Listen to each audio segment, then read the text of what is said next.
So hello everyone, I welcome you all to UIS. So आज के जो topics हैं 9 PM प्रीलिम्स ज्ञान सीरीज़ के अंदर, तो ये सारे टॉपिक्स हैं, ये सारे लेटेस्ट रिसर्च और न्यूज़पेपर के अंदर जो आज पब्लिश हुए हैं उस पर बेस्ड टॉपिक्स हैं। एंड आप लोगों को कोशिश करना है कि नोट्स साथ साथ में प्रिपेयर करें। It will help you. अगर अगर आप नोट्स प्रिपेयर करेंगे तो आपके लिए भी बेनिफिट होगा, रिवीजन के लिए काफ़ी मदद करेगा। सो देखो, ये इस समय न्यूज़ में है मायोटे लैगून की बात करें तो ये जो मायोटे लैगून है, इसको क्योंकि कॉपीराइट इशू होता है तो मैप में आपको नहीं शो कर पा रहा हूँ, but I am just telling you. आप ऑक्सफोर्ड के अंदर आप एक बार देख लेना। तो ये जो सदर्न मोस्ट पार्ट है, सदर्न मोस्ट पार्ट है, सदर्न मोस्ट आइलैंड है कोमोरस का। कोमोरस करके आपने पढ़ा होगा। कोमोरस जो है, जो कि इंडियन ओशियन के अंदर लोकेटेड है, इंडियन ओशियन के अंदर इट इज़ लोकेटेड। और नियर, जैसे अगर आप देखोगे अफ्रीका है और अफ्रीकन सब कॉन्टिनेंट है और बीच में मैडागास्कर है। मैडागास्कर मैडागास्कर इसके बीच में। तो अगर इफ़ यू सी तो ये जैसे इस तरीके से ये स्ट्रक्चर है और ये ऐसे इस तरीके से ये अफ्रीका है आपका, इधर मैडागास्कर है। तो अफ्रीका और इसके बीच में यहाँ पे कहीं पे कोमोरस है और वहीं पे ये एक लैगून लोकेटेड है। लैगून का मतलब क्या होता है? जैसे मान लो समुद्र का पानी है और लैंड एरिया है, तो जो समुद्र का पानी है वो अलग हो जाता है, तो लैगून का फॉर्मेशन आपका हो जाता है। यहाँ पे इस लैगून के अंदर ही कोरल रीफ स्ट्रक्चर भी प्रेजेंट है। अच्छा आइलैंड है तो कोरल रीफ स्ट्रक्चर इसमें प्रेजेंट है। और साथ में यहाँ पे वी कैन से कि इसका जो क्रिएशन है, इसके पीछे जो रीज़न है क्रिएशन का, वो है वॉल्केनिक, जो वॉल्केनिक एपिसोड्स हुए हैं, वॉल्केनिक इरप्शंस हुए हैं। सो ये फैक्टर्स रिस्पॉन्सिबल हैं इसके लिए। तो आपको याद रखना मायोटे जो लैगून है वो कहाँ पे लोकेटेड है। नेक्स्ट देखते हैं methane alert and response system. Short में इसको एमएएस सिस्टम भी कहा जाता है। शॉर्ट में methane alert and response system को एमएएस सिस्टम भी कहा जाता है। सो ये क्या है कि ये जो डेटा है, सॉरी एमएएस सिस्टम है बेसिकली, इस पर चर्चा की गई थी जो लास्ट कॉप सबमिट हुई थी, ग्लासगो सबमिट आपकी हुई थी कॉप 26 की। जब कॉप 27 हो रहा है, कमेंट सेक्शन में लेट अस नो कॉप 27 कहाँ हो रहा है। तो कॉप 26 हुआ था, उसमें इस पर चर्चा हुई थी, क्यों चर्चा भी इस पर इस सिस्टम पे हुआ था। एंड उसी से रिलेटेड एक एस्पेक्ट जो फोकस किया गया था और सामने रखा गया था, जिसे मीथेन प्लेज भी कहा गया था। मीथेन प्लेज ये रखा गया था। सो मीथेन की अगर बात करें तो methane, when you talk about the methane, so methane most common, जो 6 कॉमन ग्रीन हाउस गैसेस हैं उनमें से एक मीथेन है। और ये CO2 से ज़्यादा डेंजरस है, CO2 से बहुत अधिक आपकी ये डेंजरस है। I think around 80 times more ये पावरफुल ग्रीन हाउस गैस है। लेकिन इसमें यह है कि जो मीथेन है ये सेक्टोरल गैस है। इट मीन्स व्हाट कि कुछ ही जो एरियाज़ हैं, कुछ सेक्टर्स हैं, वहीं से ये गैस रिलीज होती है। तो अगर हमने वहाँ पे कंट्रोल कर लिया तो फिर इजीली इसके एमिशन को रोका जा सकता है। और इसीलिए ग्लासगो जो आपकी सबमिट हुई थी उसमें चर्चा की गई थी, जिसे कहा गया था ग्लोबल मीथेन प्लेज, इस नाम से रखा गया था, ग्लोबल मीथेन प्लेज।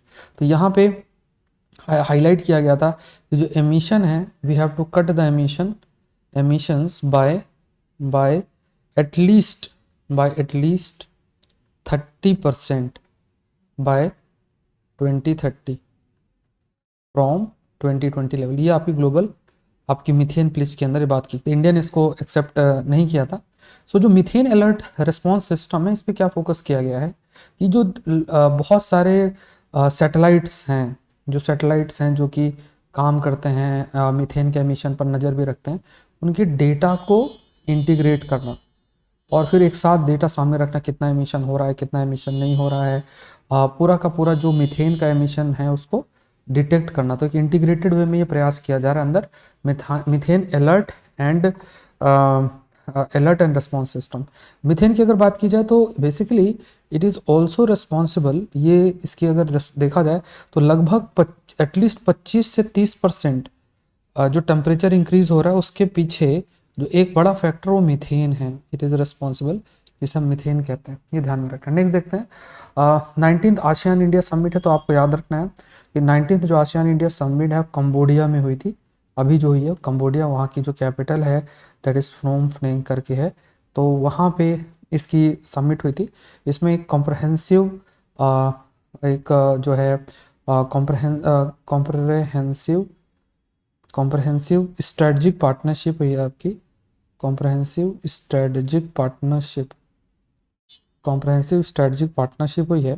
और इसमें फोकस आपका किया गया, इंडिया और आसियान देशों ने फोकस किया है कि जो फ्रीडम ऑफ नेविगेशन, मतलब आसानी से समुद्र के रास्ते मूव किया जा सके, उस पर फोकस आपका किया गया है। सो फ्रीडम ऑफ नेविगेशन को बहुत फोकस इसमें किया गया है। फिर कहा गया कि जो स्पेस सेक्टर है उस पर भी हम कोऑपरेट करेंगे, इंडिया और इसने हाईलाइट किया है। दूसरा ये भी हाईलाइट किया गया है कि जैसे एक जो स्पेस सेक्टर है उसमें आपके एक data reception and processing stations, data reception and data reception and processing centre, data reception and जो प्रोसेसिंग सेंटर्स स्टेशंस हैं उनका गठन किया जाएगा वियतनाम के अंदर, इन वियतनाम एंड इंडोनेशिया, ये आपका फोकस किया गया, एंड इंडोनेशिया, ये पॉइंट आपको ध्यान में रखना है। नेक्स्ट देखते हैं डेंगू। तो डेंगू काफ़ी ज़्यादा इस बार फैला है। तो ये 2 मॉस्किटोज़ हैं जिसके बाइट की वजह से स्प्रेड होता है। वन इज़ एडीज एगिपिटी, एगिपेटिस बोलते हैं, और दूसरा जो है एडीज एल्बोपिक्टस, एडीज एल्बोपिक्टस है। फिर आपका मेनली जो इसका स्प्रेड है वो डिपेंड करता है, जैसे रेनफॉल किस तरीके से है, ह्यूमिडिटी है, इन फैक्टर्स पर भी आपका ये निर्भर करता है। साथ में टेम्परेचर कैसा है उस पर भी आपका निर्भर करता है। एंड इसमें एक खासियत होती है कि आप कभी सोचो कि जब भी पानी, साफ पानी भी कहीं इकट्ठा होगा तो तेज़ी से स्प्रेड होता है। इसका मतलब क्या होता है कि ये जो इसके एग होते हैं, मान लो पिछले साल के एग हैं वो डॉर्मेंट रहेंगे, जैसे ही वाटर के कांटेक्ट में आते हैं, जैसे ही वाटर के कांटेक्ट में होते हैं वो हैच हो जाते हैं, मतलब वो फिर एक्टिवेट हो जाते हैं, उससे फिर नया मच्छर निकल आता है। नेक्स्ट देखते हैं लैब ग्रोन डायमंड।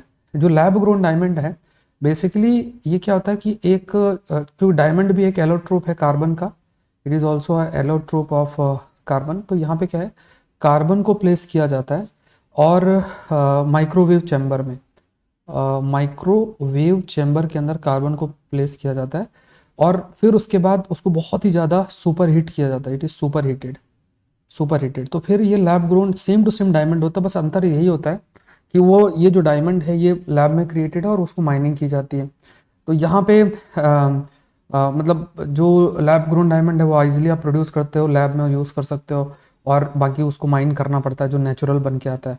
जो लैब ग्रोन डायमंड है वो 30 से 40% सस्ता होता है इन कंपैरिजन टू जो नेचुरल ग्रोन, नेचुरल जो डायमंड आपका होता है। तो यहाँ पे ऑलमोस्ट ये आप याद रखना है कि इट इज़ ऑलमोस्ट 100% सिमिलर है, मतलब लैब ग्रोन डायमंड और उसमें अंतर ही नहीं है। तो कोई लैब ग्रोन डायमंड है तो दैट इज़ ऑलमोस्ट 100% जो डायमंड आपका आप निकालते हो उसके उसी की तरीके से होता है, ये फैक्ट याद रखना है। So this session was presented by me, my name is Saurabh Pandey.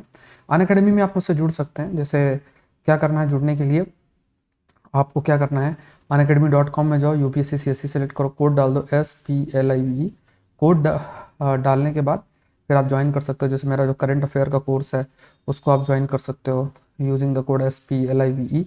तो ये कोड यूज़ करके आप जो है ज्वाइन कर सकते हैं करंट अफेयर्स का जो कोर्स है। इसके अलावा जब आप जैसे इसमें हिंदू भी कवर्ड है, उसके अलावा माइंड मैप्स हैं, MCQs हैं, आंसर राइटिंग है, मतलब कॉम्प्रहेंसिव कोर्स है।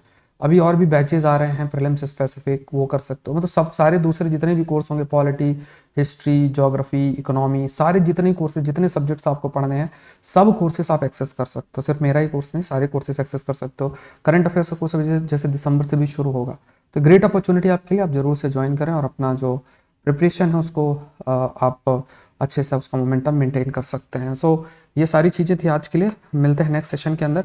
नोट्स आप लोग बनाते रहो, रिवीजन करते रहो। Thank you everyone, thank you. Channel को आप जरूर सब्सक्राइब